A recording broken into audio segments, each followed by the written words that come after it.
Oh, I'm Toni. Thank you very much for having me here today. I left school when I was 14. I got up, I walked out, I went and worked in retail, lied about my age, became a manager at 15 of 2 retail stores.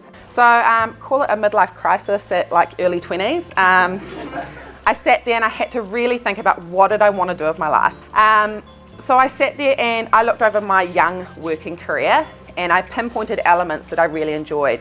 And the most that were coming out was public relations, media work, working with events, anything to do with comms. And so I pinpointed all those things out that I really liked. And I was like, right, I need to go and work in the field of communications. Nobody would hire me. I didn't have a qualification. I knew what I was doing, had no qualification. So I had to come back for a third time to actually find and get my degree, which led me to Unitec. I actually wrote down goals. So I wrote my career goals for the next 5-6 years. So that was really important, is formulating those goals so you kind of have a plan to where you go in your career. And for the first time in my life, I actually had a career plan. So when I started Unitec, my best piece of advice that it was given to me by a lecturer, she gave me a piece of advice and she said, volunteer as much as you can, get that experience. So my first year, I did every volunteer experience I could. Most importantly, speak up. You all have a voice, do not be afraid to use it, because networking is the #1 thing that's important. Since I've actually graduated, I've never applied for a job. All my offers come through from networking or people who know me or know my reputation, and I do have a very high standard when it comes to work and the people I work with or associate myself with. You also want to go beyond your own industry. Don't just stay in comms. There's common elements, but they may be doing something that's really unique, really fantastic, that could work in your industry. So you want to go above and beyond your own industry horizons and just really expand yourself out.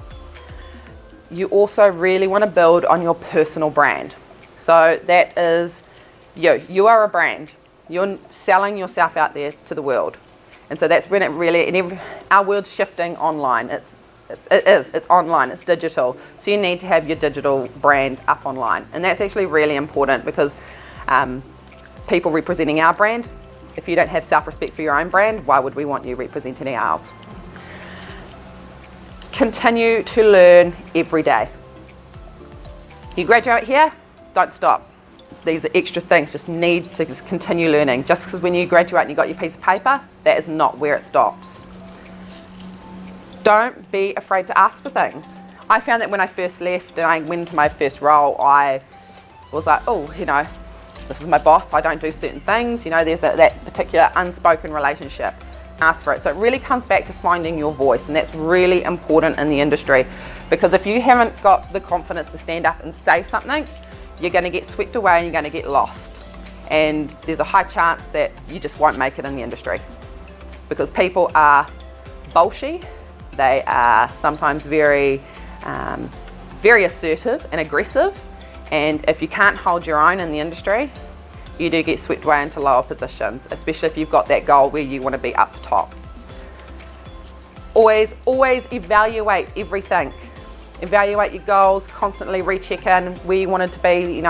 If 6 years ago you said I wanted to be with my 6-figure salary, where are you now? Have you reached your goal? If not, why not? Or have things changed? You need to constantly evaluate not only your goals, what's going on in your personal life, but also your work goals and what's happening in your job every single day.